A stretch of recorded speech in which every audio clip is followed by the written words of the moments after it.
বাংলাদেশের কার্গো পরিবহন ব্যবস্থায় যুক্ত হলো টাটা মোটরসের টাটা এলপিটি 1212 ম্যাক্সি, যা দূর দূরান্তে পণ্য পরিবহনের জন্য নির্মিত এবং বহুমুখী ব্যবহার উপযোগী। বিশ্বখ্যাত অটোমোবাইল প্রস্তুতকারক টাটা মোটরস এবং এর অনুমোদিত পরিবেশক নিটল মোটরস যৌথভাবে কার্গো ট্রান্সপোর্ট সলিউশনের নতুন মডেলের এই বাণিজ্যিক গাড়িটি বাজারে এনেছে। মঙ্গলবার বিকেলে রাজধানীর একটি হোটেলে এর উদ্বোধন করা হয়।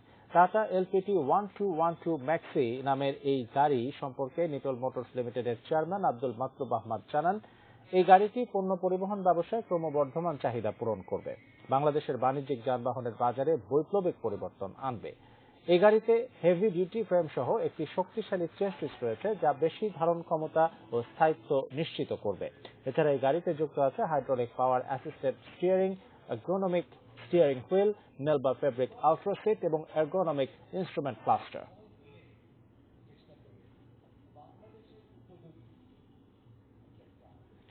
ব্রাহ্মণবাড়িয়া সদর উপজেলার নন্দনপুরে প্রায় 2